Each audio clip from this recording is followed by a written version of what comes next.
आं दंफैयो नोगोरमानि सार्भेयाव थानाय बड'लेण्ड भवनाव बे बड'लेण्ड भवनाव आंजों लोगोसे दङ दायो BKWC नि मासिगिरि मानगोनां अनिल बसुमतारी बिथां आरो बिथांनिफ्राय जों खायसे बाथ्रा मिथिना लागोन जिहेतु दा हादोरसायाव बिसायख'थिनि दुंहाव बारा बारगासिनो दं आरो बे समाव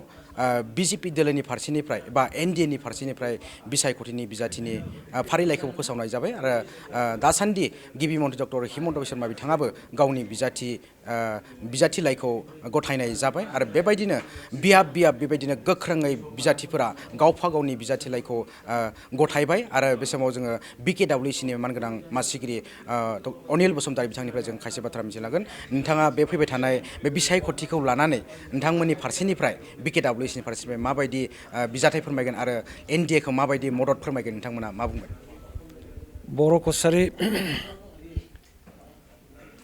अनसाय गावहाय खुंथाय बेयो BJP दलनिनो सरकार जों जा मोनसे सरकार दङ बा अथरिटि दङ जोङो BJP दलनिनो ओंखायनो जोंहा मोनसे काउन्सिल हिसाबै गोदानै मोनसे पलिसि डिसिसन फैगौ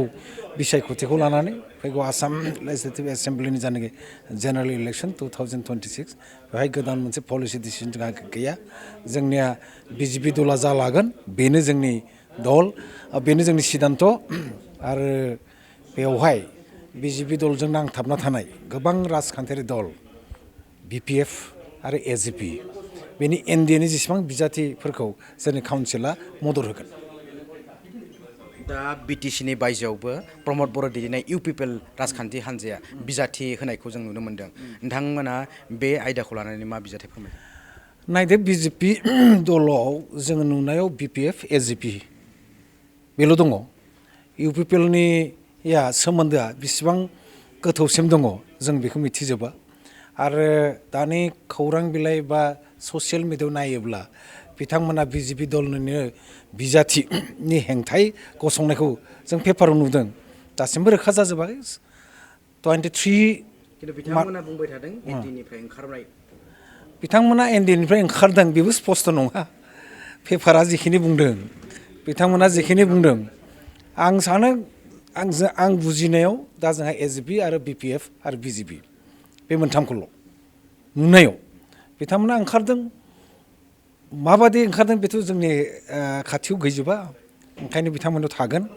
आं सानो जोंनि NDA दला जेसेबां दङ बेवहाय जोङो सारा आसामावनो जों काउन्सिला जों मदद खालामगोन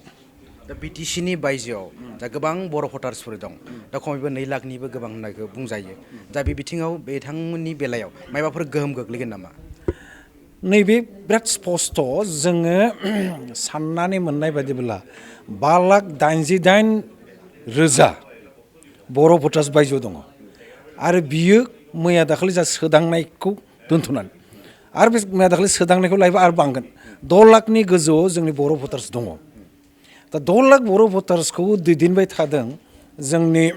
खौसेथि बर' सुबुं आफाद आरो बर' कसारी अनसाय गावहाय खुंथाया ओंखायनो 10 लाखनि गोजौ बर' भटार्सखौ जोङो in favour of NDA candidates in favour of माने BJP नि गासै बिजाथिनो जों होनायाव दङ आरो हायो जोङो हाबोदों आरो देग्लायबो हागोन प्राय 90 आरो 95 माने 90 to 95% बर' भटार्सखौ जोङो ट्रेन्सलेट खालामगोन इन फेभार अफ NDA केन्डिडेट्स